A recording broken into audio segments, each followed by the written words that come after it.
The air aboard the Zalcari diplomatic vessel carried an artificial crispness, filtered and sterilized to perfection. Captain Vrikson, a seasoned Zalcari commander with bioluminescent markings running along his elongated skull, regarded the human ambassador with bemused curiosity. For decades, the Zalcari had studied Earth's inhabitants, noting their odd contradictions: primitive yet intelligent, fragile yet resilient, warlike yet diplomatic. By all logic, they should have been no match for any of the major galactic powers, yet history suggested otherwise. Ambassador Kane. Vrikson's voice clicked in a series of sharp consonants, his universal translator rendering it into flawless English. We understand that your people value peace. This is fortunate. His luminous eyes flickered.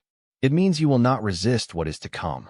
Ambassador Kane, a middle-aged diplomat with a neatly pressed navy blue suit and an unshakable poker face, did not flinch. And what exactly is to come, Captain? Vrikson's mandibles flexed in what could only be described as amusement. Your surrender. The Zalcari Dominion expands as it must. Your species will be integrated or discarded. Kane exhaled slowly. I see. He glanced at his wrist communicator, pressing a single button before folding his hands together.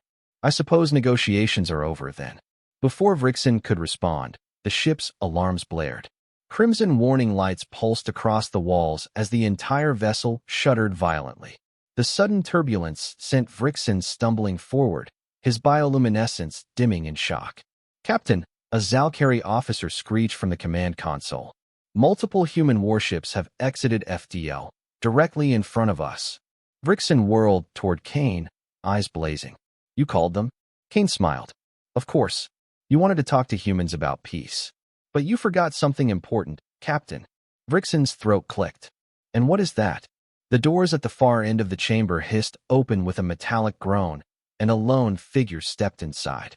The Zalcari guards immediately raised their plasma rifles, but hesitated when they truly saw the intruder. A single human soldier. Tall, broad-shouldered, clad in black combat armor that gleamed under the artificial lighting. His helmet, tucked under one arm, revealed a chiseled face marred with faded battle scars. His eyes, an unnatural shade of ice blue, held none of the warmth or restraint Kane had. Captain Vrikson, the soldier drawled, his voice a mixture of steel and amusement. I heard you were confused about what humans do when threatened. Vrikson bared his mandibles. And you are. The Marine stepped forward. Sergeant Dax Carter, Terran Expeditionary Forces. His smirk was slow, deliberate. And I'm here to clear up that confusion. The Zalcari guards hesitated for only a moment before reacting to the human intrusion. Their plasma rifles hummed as they powered up, sleek barrels snapping into position. The air thickened with tension, but Sergeant Dax Carter remained unfazed. He exuded the kind of calm only a warrior truly accustomed to battle could muster. Hold your fire. Captain Vrikson barked, raising one clawed hand. The room stilled, though every guard kept their weapons locked on the Marine. Vrikson narrowed his luminous eyes.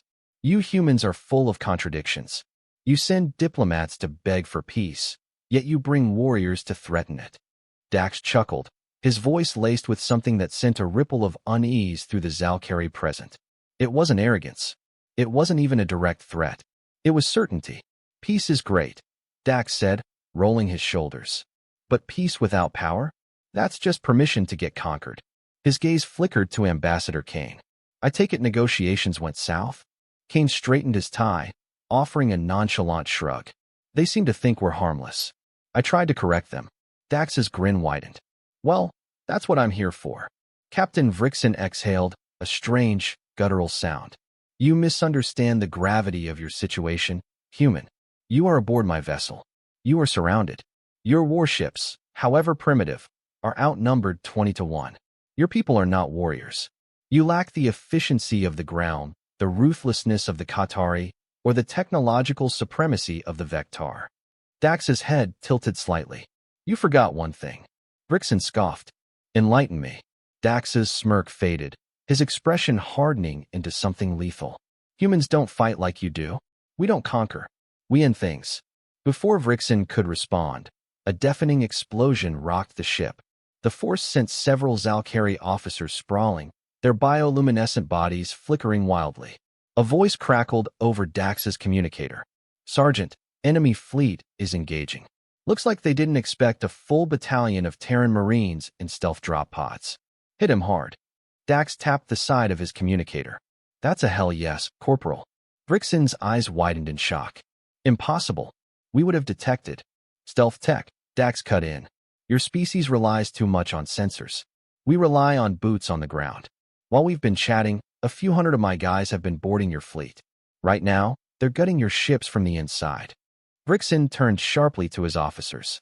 Status report. The nearest officer, his skin pulsing a distressed shade of green, scrambled to read the tactical feed. Enemy forces have breached multiple decks. Security teams are overwhelmed. They're using projectile weapons. Vrixen bared his teeth in fury. Projectile weapons? That's absurd. Plasma is superior in every. The ship rocked again. This time, the lights flickered, and the hum of the artificial gravity wavered for half a second. Kane dusted off his sleeve. See, that's your problem. You think war is about technology. It's not. It's about people. And my people? We wrote the damn book on it. Dax stepped closer to Vrixen until he was within arm's reach. The Zalkari guards twitched, but none dared to fire. Not now. You think we're weak because we talk about things like laws, war crimes, and diplomacy. Dax's voice lowered to a near growl. What you don't understand is that those things exist to hold us back. They exist so we don't become the monsters we're capable of being. But when you threaten us, when you come for our home, Vrixen barely whispered, what then? Dax leaned in, voice ice cold. Then we stop being civilized. A single gunshot rang out. The Zalkari never saw who fired first. A moment of perfect stillness hung in the air after the gunshot. Then all hell broke loose. The Zalkari guards, trained for orderly, strategic warfare, hesitated for a fraction of a second. The Terran Marines did not. Dax Carter was already in motion, his sidearm barking twice before the first Zalkari even reacted. The two nearest guards crumpled, their bioluminescent blood splattering against the sleek, dark walls. Kane dove for cover, pulling a concealed pistol from his suit jacket. Diplomat or not, he was still Terran. The command deck erupted into chaos. The Zalkari scrambled to return fire, their plasma rifles scorching the air with neon streaks of blue. Dax ducked low, weaving through the barrage with practiced ease. He closed the distance before they could adjust, grabbing the nearest alien by the wrist and yanking him forward. The alien stumbled, off balance, just in time for Dax to drive his knife deep into its throat. Captain Vrixen, still frozen in disbelief, finally snapped out of his trance. Stop them, he bellowed. Kill them now. Too late. The Marines had already seized control of the battlefield. The doors to the command deck slammed open as a squad of Terran soldiers stormed in, rifles spitting controlled bursts of fire. The Zalkari, used to wars fought at a distance with energy weapons and strategic withdrawals, were utterly unprepared for the brutal, close-quarters violence the humans unleashed. Dax grabbed Kane by the collar, hauling him behind a shattered console. Stay down, he ordered. Kane, brushing dust off his sleeves, smirked. Wasn't planning on doing anything else. Dax rose from cover, firing off 3 more shots in rapid succession. A Zalkari officer took a round to the chest, another to the head. He dropped instantly, his body convulsing as his bioluminescence flickered and died. The battle was over in seconds. The few surviving Zalkari threw down their weapons, their chitinous hands raised in surrender. Their kind had never known a war like this, one where the enemy didn't fight for conquest, but for total destruction. Dax stepped over the bodies, making his way to Captain Vrixen. The Zalkari commander was on his knees, his breathing ragged, his bright green blood leaking from a wound on his arm. He looked up at Dax with something the Marine hadn't seen before. Fear. You would destroy everything, Vrixen whispered, his voice barely audible over the groans of the wounded. You would burn the stars themselves if it meant victory. Dax knelt, gripping the alien's collar. His voice was calm, cold. You thought we were weak because we talk about war crimes, he said. You thought that meant we wouldn't go too far, that we couldn't.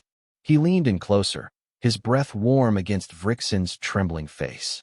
Let me make something clear, Dax continued. The only reason we have war crimes is because we're the only species that needed to invent them. Vrixen shuddered. Dax stood and turned to Kane. What's the status of our fleet? Kane checked his communicator. We've taken out 3 of their capital ships.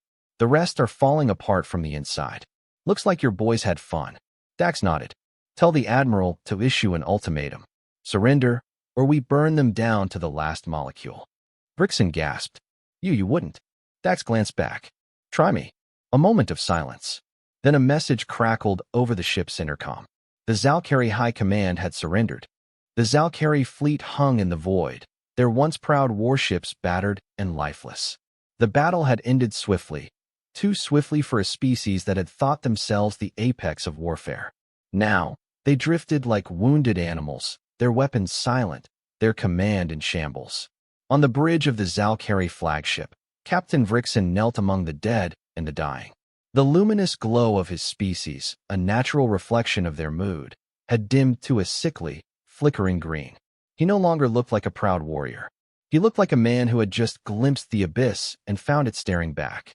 Dax Carter loomed over him, his rifle held loosely at his side. He had no need to aim it. There was no fight left in them.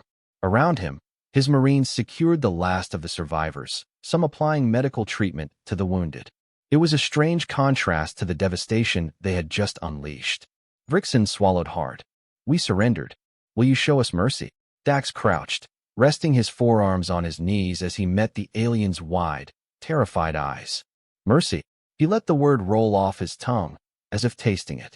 You didn't come here looking for mercy when you thought we were weak. You came looking for conquest.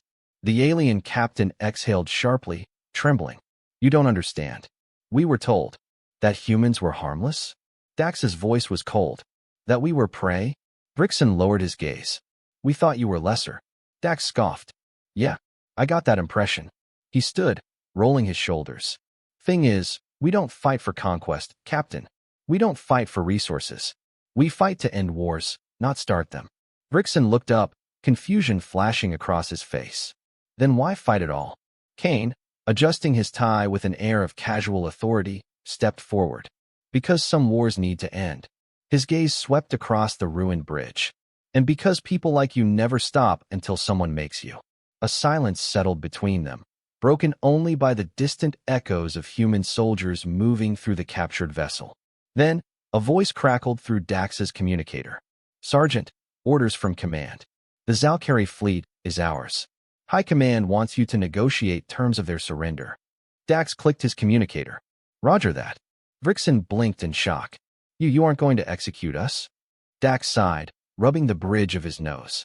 Killing you all would be easy. Hell, plenty of us want to. But if we start wiping out every species that tries to mess with us, then we become something worse than what we fought against. Vrikson hesitated. Then what happens now? Kane smiled. Now, you learn something your kind never has. Vrikson's breath hitched. And what is that? Dax met his gaze, voice firm, unyielding. Humans don't start wars. He leaned in. But we damn well finish them. Vrikson closed his eyes, defeated. The war was over, and humanity had won.